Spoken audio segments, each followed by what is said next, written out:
Louvado seja nosso Senhor Jesus Cristo. Hoje é dia 5 de agosto, estamos na quinta-feira da 18ª semana do Tempo Comum. O Evangelho de hoje é de Mateus, capítulo 16, versículos de 13 a 23.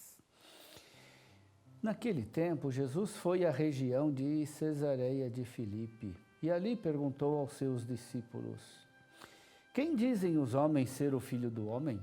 Eles responderam: Uns dizem que é João Batista, outro que é Elias, outros ainda que é Jeremias ou algum dos profetas.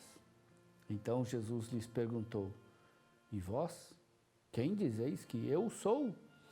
Simão Pedro respondeu: Tu és o Messias, o Filho do Deus vivo. Respondendo, Jesus lhe disse: Feliz és tu, Simão, filho de Jonas, porque não foi um ser humano que te revelou isso, mas meu Pai que está no céu. Por isso eu te digo que tu és Pedro, e sobre esta pedra construirei a minha igreja, e o poder do inferno nunca poderá vencê-la. Eu te darei as chaves do reino dos céus. Tudo que tu ligares na terra será ligado nos céus. Tudo que tu desligares na terra será desligado nos céus. Jesus então ordenou aos discípulos que não dissessem a ninguém que ele era o Messias. Jesus começou a mostrar aos seus discípulos que devia ir a Jerusalém e sofrer muito da parte dos anciãos, dos sumos sacerdotes e dos mestres da lei, e que devia ser morto e ressuscitar ao terceiro dia. Então Pedro tomou Jesus à parte e começou a repreendê-lo, dizendo: Deus, não permita que tal coisa aconteça. Senhor, que isto nunca te aconteça. Jesus, porém, voltou-se para Pedro e disse: Vai para longe, Satanás. Tu és para mim uma pedra de tropeço, porque não pensas as coisas de Deus, mas sim as coisas dos homens.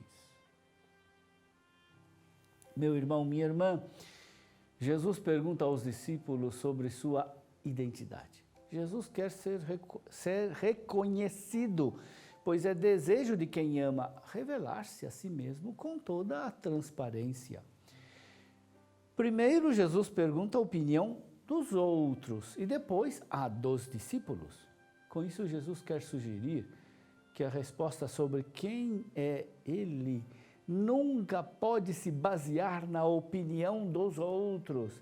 A resposta deve ser sempre resposta pessoal. Com o reconhecimento por parte de Pedro e dos discípulos de que Jesus é o Messias e o Filho de Deus, o ministério de Jesus passa para uma etapa decisiva. A partir da confissão de Pedro começa um caminho de revelação aos discípulos, que só quem ama poderá receber. A partir desse momento, Jesus começa a falar abertamente da sua paixão, morte e ressurreição. Começa também, a partir da confissão de fé de Pedro, a promessa de edificação da igreja de Jesus Cristo. Ele promete que construirá a sua igreja sobre a pedra, que é Pedro. Promete que dará a autoridade, o poder das chaves a Pedro, e que as potências do inferno nunca irão vencer a igreja. Para receber essa revelação da morte e ressurreição de Jesus, é necessária, porém, a conversão. É exatamente isto que Jesus exige de Pedro e também dos discípulos. Passar do desejo de poder para o serviço do sacrifício. Passar das ambições de glória para o dom de si mesmo na cruz. Esta é a conversão necessária.